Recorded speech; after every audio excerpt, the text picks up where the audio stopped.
Good morning, everyone. I hope everyone is having a great day. We've had thunderstorms pretty much for the past 4 or 5 hours. So we're back in mud again. Yay! And I do have some advice. If you wear Crocs, do not wear them in the rain to feed your goats because you will get soggy feet. Number two, do not clean a goat stall when you have your Crocs on because the little poos will go through your shoes. A little bit of Croc advice there. Okay, so I wasn't going to touch this subject. I really didn't want to go there because I think this is where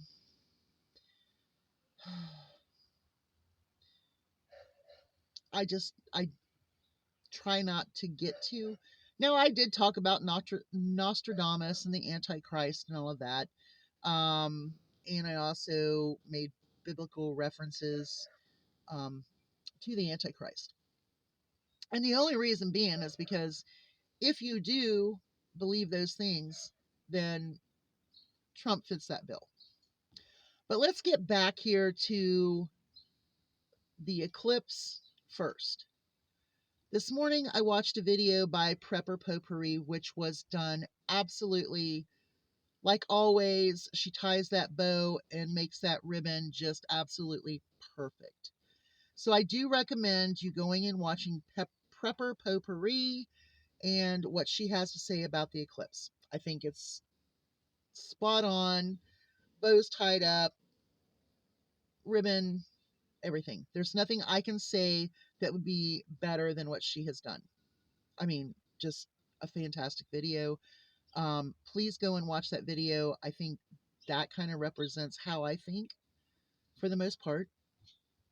Now, I live right in that T, well, not at the T, but in that line the eclipse will be going over. I am closer to Cincinnati than Indianapolis, but I'm in right there in that path. So, am I worried? No. I am a prepper. I am prepared for anything at any time. I continually prepare, but in reality, I am prepared fairly well for events such as this. Now, having extra things, extra food, extra medical, extra personal care, your daily needs, your animals, all of that, very important in my opinion. I don't prepare for the eclipse. I don't prepare for other events that are going on. I prepare because I think that anything could happen at any time. So that's my view on it. Please go and watch Prepper Potpourri when it comes to the eclipse. Now, I did go and do some research a little bit. I do know that I'm going to be standing out here in my backyard with a welder's hood on. And I might have my husband film me watching the eclipse. We're going to see how that goes. Maybe. I don't know. He told me that I was crazy. And I said, but I want to see it. I want to see when it happens. And he's like, you really want to wear a welder's hat? I said, well, that way my hands are free. So I don't have to hold the lens up. I didn't buy any special glasses or anything like that. But I do want to see it. And he says, well, I do have lenses. I was like, no, I want to wear the hat so I can keep my hands free. So anyway, I'm going to look like a freak out there in the backyard with a welder's hat on, looking through a welder's lens, which a welder's lens is perfect if you want to look at the eclipse. I'm just saying, don't go buy, if you've got a welder hat or a welder's lens, just use that. It will work. Just saying. But I want the hat on so I can have my hands free because I like to talk with my hands. But anyway, something that I did find out was that people are confusing cicadas and locusts. Locusts are like giant grasshoppers, and they will destroy anything in their path. So that's huge. I mean, if there was a locust problem, get out your torches, get out flamethrowers, whatever you have and kill them. Get rid of them because they will destroy and make a path of destruction. We've seen that in the past. It is biblical as well. Um, but what's going to happen is the 13-year cicada is supposedly coming out. Cicadas are not locusts. Now, I will say if you have young fruit trees and young trees, you should net them if this starts to occur because you don't want them to slit the branches and lay their eggs in there so the larva can kind of grow a little bit and then drop to the ground and dig down. So, yes, they can be destructive to young trees, but not eating them. It's the slits that they cut in to lay their eggs. Um, but you know what I think about cicadas? Free chicken food. I'm just saying. I mean, I might even gather them up and throw them in the freezer. I don't know. Probably not. My chickens will probably keep this place pretty clear. Now, I'm used to the 17-year cicada, which we had, well, I don't remember when it was. But if we have 13-year cicadas, I'm okay with that because my chickens will be eating very well. Okay. Now, a viewer that I really hold dear to me mentioned the red heifer's sacrifice. Okay, so I did a little research on that. I try not to do things like this. But according to one of the questions she asked was, why did they choose 4, but they only need 1? Here is the reason that I came up with. According to the qualifications for the red heifer, she cannot have any white hairs whatsoever on her body. I guess they don't know that they could pluck the hairs out at the sacrifice. Just saying.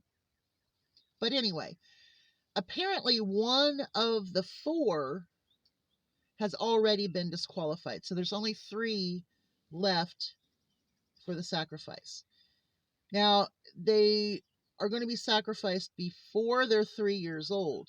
So within the time of birth, when they're chosen, or whenever they were chosen, until the time of sacrifice, they have to make sure that those cows meet the qualifications, and then 1 will be chosen. Now, I don't know much about this. I did read a little bit about it. This is Christian, Jewish, and Muslim all mention the red heifer sacrifice. Okay. Now, according to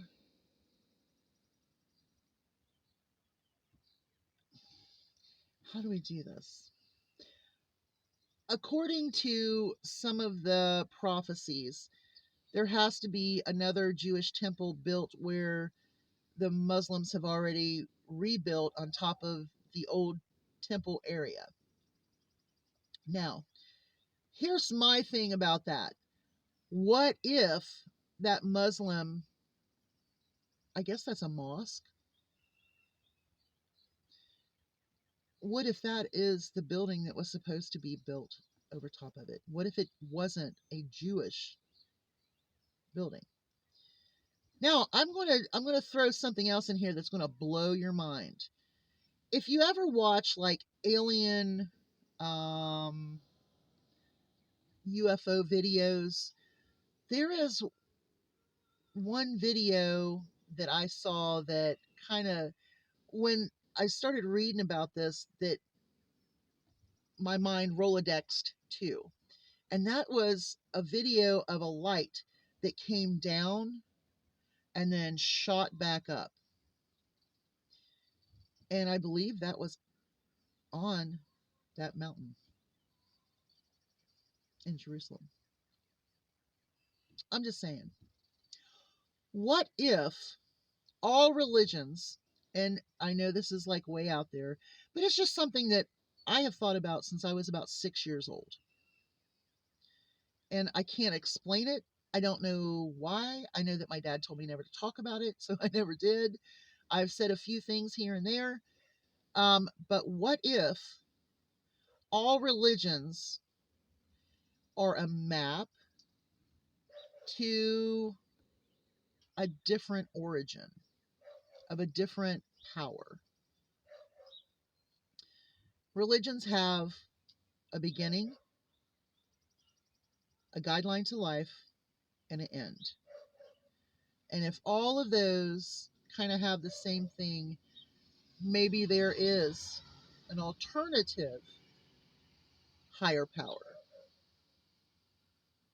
I'm just saying.